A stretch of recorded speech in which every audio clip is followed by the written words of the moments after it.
What's up my Nerf friends? Today I want to show you how to beat the Bollinger 680. This boss has a lot of hints on how to beat it actually, already shown on the mod itself. So as you can see, the first mod says, the damage Bollinger sustain from pretty much every single attack in their normal state, you see that? Normal state is reduced by 50%. Why only normal state, I wonder? And then we got the Thumper, probably doesn't really matter too much. And Death Rider, which is basically the bomb. The bomb will do extra damage. Again, if you pick this mod, stay away from it. And you have another one. Bollinger obtain enhancement in their normal state. Increase the attack of other enemy by 5% and mobility by 2%. So basically, in their normal state, the Thumper, which is the guy will knock you around or knock the bomb into you, they will move more tiles basically, yeah. But don't worry, I'll tell you why it wouldn't later. And another one, obtain the Dark Flow Lingering in their normal state. They can cause damage to the team when moving within one surrounding cluster of them. So when you normal attack the boss, you take damage basically. And then you have 2 extra generator trap. Just take this, it's basically free. Immune to the fright effect, and at the beginning of the battle release 1 Thumper that can be attacked. It's whatever, honestly, these are not too bad except the frighten effect. So why specifically there's a fright effect but not paralyze and stun? Well, that's what the boss wants you to do. You actually want to paralyze or stun the boss in order to remove their normal state.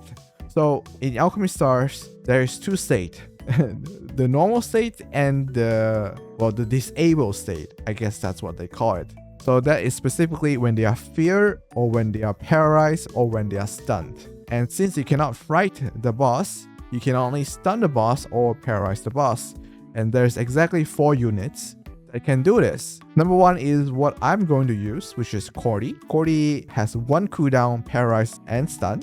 So she will paralyze the first time you hit an enemy and then stun on the second time. But either way, paralyze or stun, doesn't really matter. The boss just can't move and can attack either way. And second unit is Erica, which is the most recent unit, and she can paralyze one of the enemy she hits. Also reset tiles, but she has 3 cooldown as opposed to Cordy, which only have 1 cooldown. And the other unit is Grand Rue. Now Grand Rue has a paralyze on her chain combo. So when she deals chain combo, she can paralyze one of the units she hit. I think it's random as well, as long as the chain combo can hit the enemy. But it also has a cooldown of 2 turns, I think. So every 2 turns, you can paralyze a new enemy using chain combo. That's her equipment skill. And then the last one is Eve. Eve has an active skill that can stun the nearest enemy and also do like a shit ton of damage.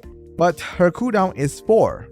Now the upside of using Erica and Eve is you can do it on the first turn if you have the breakthroughs, which is a preemptive strike. But Cordy can never have preemptive strike. Whether you want to use Cordy or Eve or Erica or even Grand Rue, it's definitely up to you. You can test them out, but I found Cordy to be most effective. So I'll show you the fight. So firstly, you want to move to the corner of the map, because you're waiting for your Cordy cooldowns to, you're waiting for the active skill to be ready. And once it's ready, you can definitely teleport to any of the Bollinger that is not immune, which doesn't have the shield, and go ahead to paralyze them with your Cordy. And you can actually go ahead and just attack the boss right now, use all the active skills, convert your tiles. I found that using cross converter is very much effective because you can create a line that attack every single enemy right there.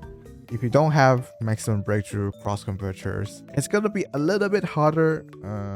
If you don't have it, I recommend getting a friend that has maximum breakthrough cross converters. Or I can borrow you one if you really need my buttons or whatever. So yeah, the game plan is pretty simple. Convert the tiles, paralyze the boss, and just attack them at the same time. However, it is possible to die in this stage, actually very possible, because the bomb actually do a lot of damage. I think each bomb do like 20% of my health. So do be very careful to not get hit by the bombs. I will actually give more of a advice on how to tackle this boss after I show the victory screen. So more of a general tips. But right now, all I want to show you is how I beat this boss. So like I said, it's pretty simple. Find any opportunity to stun the boss. I'm actually not too sure if there's any order or it's random, the shield. I think it's random, but I got pretty lucky that it swapped to the left one. But I think there is some order. The next bowlinger that doesn't have shield should be the middle one, or maybe it's right and then to the left and then middle, or left to the right and then to middle. At least that's what I experienced so far. And as you can see, I got hit by one of the bomb and that took so much of my health. I have to get Fluttershy to heal back. That is 5 enemy and that increased a lot of health and also give me a lot of shield, which is one benefit of using Fluttershy. I just like Fluttershy. I mean, good amount of healing, good amount of shield. And one of the good thing of using a cross converter is the knockback. Sometimes you just get trapped by the thumper and cross converters can knock them back and you can actually move, you know. Again, I just want to speed up this phase because there's nothing much to say, honestly. Using this, I guess, cheese method, it's not really a cheese method though, because the game clearly hints that you should use some sort of paralyze or stun. Whether you like this approach or not, it's definitely up to debate. Using this approach definitely give more light to niche character, but it also means that if you don't have this niche character, you're kind of fucked. Let's be honest. Of course, you can borrow a friend unit, but I would recommend using friend unit on like maximum breakthrough cross converter, for example, if you don't have one. That is probably a lot more important. But of course, I hope most people have Cordy because you don't even need any breakthroughs. You just need one copy of Cordy and she's a 5-star. Should not be too hard to get her. And yeah, that is a very easy way to beat this boss. Just focusing on paralyzing the boss and attacking the boss at the same time during his not normal state.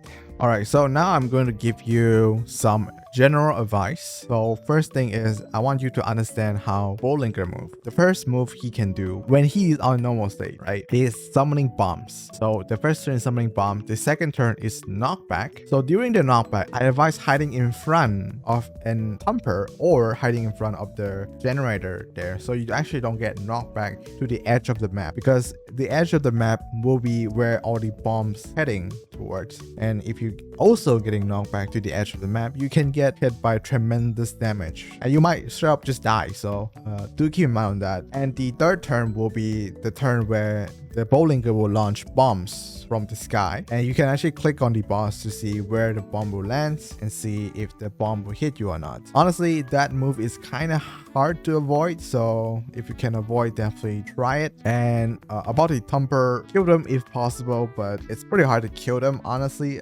unless you are also doing your Aurora time turn. But yeah, the thumper will actually intentionally knock the bomb into you, so you do need some sustain. That's why I use Fluttershy. And yeah, that is how you beat the Bowlinger 680. I hope you enjoyed this video and I'll see you all in the next one. Peace.